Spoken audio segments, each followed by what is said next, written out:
Hello YouTube, what's up? My name is Chicken Fried Rice, and guess what? Today we're playing some Ruse. Surprising, isn't it? Well, we've played this game quite a lot, and I guess why not keep playing? So, last video, apparently I already posted the same video, just different commentary. So to make sure this would not happen again, I deleted all my footage and played a good game of Ruse for you guys. How does that sound? Yeah, just fresh. This is the first game I've played in a month, right here. So, I get Japan, we're playing random. So I'm gonna go air because, well, we don't have any air, and both my allies here qualify for the Noob Award of the Week. I'm just saying, but both of them, like, this is like Noob Award of the Week, right here. This guy doesn't know what he's doing. This guy doesn't know what he's doing. Actually, no, the Russian guy sort of knows what he's doing. He actually plays pretty good.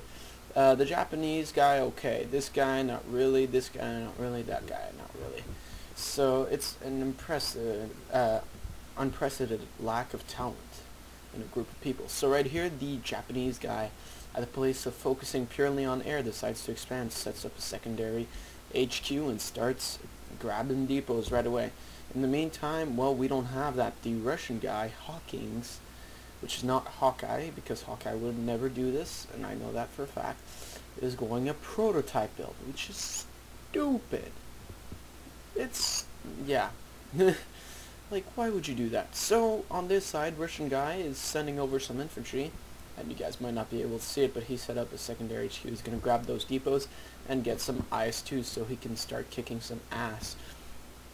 Here, I'm whooping the enemy's air, but he is setting up some anti-aircraft here and there, trying to limit my support. I was going to set up a secondary HQ, but then I saw Russian infantry coming here on the side, so I had no choice but to pull back my construction truck. Fortunately for me, I didn't pay attention enough, and it got sniped, which is all on me, that one. And right here, this guy starts making some JS2s, or IS2s, whichever way you want to call them. They're almost the same thing, and looking on this side right here for infantry units, which I will, with pleasure, get rid of with my fighters.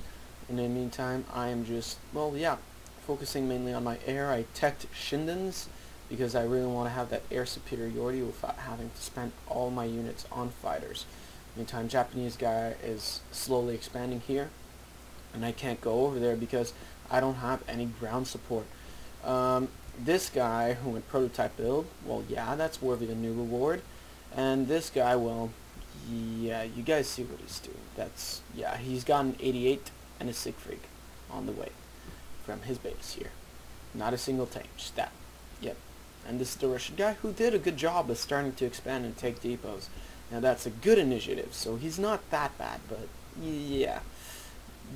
Making prototype artillery? Oh, not really the best thing when the enemy is throwing tanks at you. Really not. So, that guy is sending tanks at us. I use my fighters to get rid of some enemy recons, which are annoying me. And that is one great thing, and one good thing you guys should practice is getting rid of enemy recon units. So Japanese guy's trying to get back an air presence because he does not like me picking off everything he owns from this guy's. Trying to take down my recon. Luckily for me, Shindens are in time to intercept with 2 other zeros, which is kind of, well, yeah, too much. Right here, this guy using 2 heavy infantry to take out 2 IS-2s. Now that is a good show of some sort of form of skill, except for the fact that the JS2s were routed by an 88mm flak, which got destroyed, and then the infantry attack. Anyways, it is a complete, well, yeah. If these guys wouldn't have done, well, look, if I wouldn't have had air support, these guys would probably die, because that guy could have just gone fighter bombers and etc.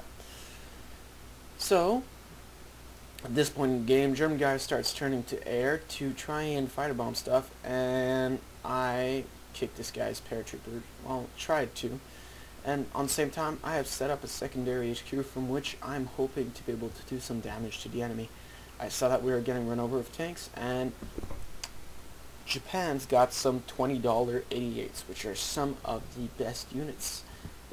Well, $20 for an 88 at the place of $40, that's a pretty good deal. Although an 88 is not the ideal thing versus a IS-2 tank. So right now what's happening is, if you look over on this link, I'm going to show you guys something. That was there for a half hour. Now the truck came by, it wasn't even camouflaged. That was there for a good half hour. Now the guy didn't bother putting any recon there. I don't know why, but this is why. I don't know. Yeah. So these guys have the upper hand. They control the large middle part. We have like no ground forces, and they probably have a superior economy by now because they have 1, 2, 3. Maybe not. We have about even economy for the moment. We have one long-range artillery piece, which is, let's all admit, is not going to do anything versus enemy buildings. We've got some rocket artillery here and there, but really we don't have any strong military force like they do.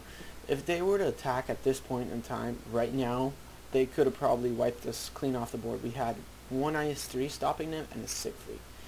And anti-tanks. Now the big mistake they did there is he didn't send in his recon in front, which meant that he only saw those anti-tank guns at the very last minute. So the PaK-40s did some damage. They didn't kill the enemy, they just routed the tanks, which is good and bad because made him think twice. But here the rocket artillery doing some work, actually destroying buildings, because rocket artillery is very good at that. But you know, here, like I said, bites him in the ass. This guy loses his HQ automatically. This guy surrendered, and that puts me in a very interesting position. So I'm controlling all of this guy, so I'm like, alright, that means I have to actually focus on the ground. Not that my allies were really doing anything. So I was like, I told this guy, focus on this, and I will take care of this whole entire front by myself, because 2 people should be able to take care of 1, 2 people, because the Japanese guy is focusing all his efforts here. I also sent him a bomber to help out, take out all those pillboxes. So right away I go to Japanese AT. These things are amazing. $35 and they can wreck IS-2s. All you need is some light tanks or something other to accompany them, and it will do some damage. Also, on the same time, I went all the way back there and I bombed this guy. He had 3 admins, took those out. Well, on the same time, I'm sending a bomber here, and I'm also protecting this front. I'm also retrieving my recon, which unfortunately gets shot down. So right here, my rocket artillery is routed, not too great. And this guy starts making a push towards my base. So I've got that IS-3, and this guy's 1 Jag Panther, which is not too great. So I use my R.U.S.E. and start doing some massive damage to this guy. I just route everything and start wrecking everything. And now here's when the rocket artillery actually becomes useful. When you have a large anti-tanks, strength of anti-tanks, it's good to have rocket artillery because they will destroy infantry. So right there I sent infantry to chase away those assault guns, which were firing away at my base. And now you see my rocket artillery starts playing a pretty important role. Maybe not killing, but it's definitely routing all that infantry. And what routing it is doing is it's buying it my anti-tank guns time to shoot at those guys. Now unfortunately for me, this guy uses fanaticism as a smart move from him.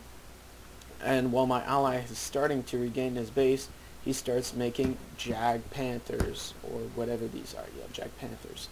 Again, to support. Now here I send in an airstrike, and unfortunately for me, it's not the most successful airstrike.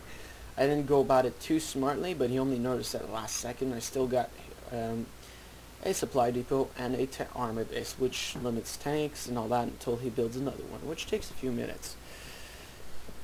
On this side, he starts making stuff, but I only got 1 anti-tank gun out before he destroyed my anti-tank gun base, which means 1 anti-tank gun versus all those troops. Not very good odds. And on this link, well, this guy's got a 4 Panthers versus, well, that. So he's not going to be attacking anytime soon. So what he actually does is pull back. Right there, I sent in my fighters in to intercept a bunch of fighter bombers that are attacking. And right there, his Panthers do some sort of a hit and run. Unfortunately for him, he doesn't see this coming. But having 1 anti-tank gun here is plenty amount to start a pincer movement. Just 1 anti-tank gun intimidates him enough. Because while they're focusing on here, this guy's just going to be taking crack shots at them. So even if it's just 1 anti-tank gun coming in on the side as a support, it does a big difference. Now you have to time it right because you don't want them to be aiming at that 1 gun. And what that does is it makes you a lot more effective. Now 1 anti-tank gun might not do that much of a difference, but when you use them like that, it works super well. And then I regroup them to attack. In the meantime, the German guy is, well, pretty much by himself now. against, actually no, the Russian guy is still supporting him, but I bomb the Russian guy soon, making him rage quit. So with all the extra money, I started investing into admins because, as you can tell, we have no more money. I have 6 admins, this guy's got 2, and well, they have 2 and 1 because I bombed that guy and he surrendered after his pathetic infantry rush failed. In the meantime, I am driving this guy back into his base, not trying to make infantry or anti-tank guns. Now right here is where recon would have came in handy. I didn't have recon, but these there was 2 anti-tank guns right here in the force. Those were just taking crack shots at my AT. Now I didn't notice that until later, which is why I started pulling my AT back. That was a smart move by him. That pretty much bailed his ass out that time. This guy finally well, he didn't really decide to do anything. He has Jag Panthers, and yeah, he's not doing anything else. He's just like, I'm cool, I'm just gonna sit here and wait. So while he's doing that, I have already made 1, 2, 3 more admins, or yeah, 3 more admins. So you can tell that I have a heavy economy focus right now, and I've really not devoted any money into troops. I've really been holding them off of what I made with the spontaneous cash flow from this guy, which was about $100. Now that's not very much. Instantaneously you can do some damage with it, but you just have to learn to keep your units alive and make them worth more than they cost, and that's how you really can win some games pretty well.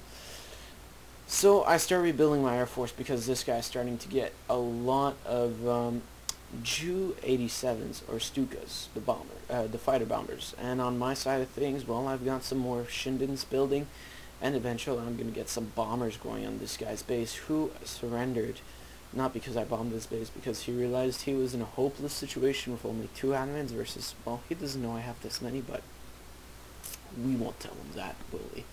So now, since I have a prototype base, no anti-tank base, and no tank base, I was like, this guy gave me a prototype base. You know what? I'm just going to use it.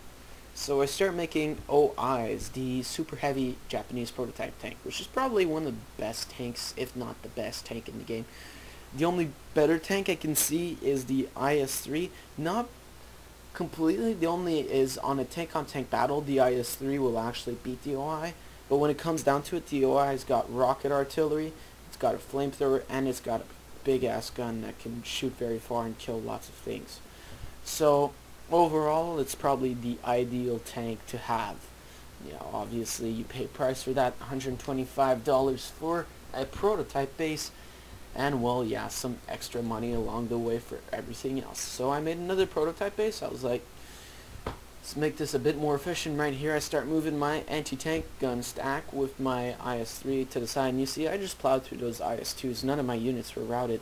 It didn't really take any effort. Now the one mistake I make is there's no recon with these guys, but I really sent them there as a distraction. I sent some air cover, and really nothing much happens. I have to say, like, I send them there, and then I don't do anything with about them, because I was hoping he would break off some fighters or some fighter bombers to take out my units. And by doing that, I was hoping to maybe pick off some of his Ju-87s, lure them into traps. So I managed to get 2 fighters went after that one. Now I only have a few more fighters, and this guy was smart enough to put some A. So I sent 2 Ori tank destroyers to see if I can't get to his base. Now, for some reason, my units ignored the orders and stopped. Maybe I think the game desynced at this point, because if you notice, the German player does not make another move for the rest of the game. He just sits there and sits there. Like, I'm not sure if you guys have noticed. So he built a prototype base. That's one thing. But on this, like, he hasn't done a single thing. He hasn't built a unit here. He made a thing. I seriously think it might have DC'd, because no one would let vehicles with that amount of planes in their base without realizing it. So something probably didn't go too well there.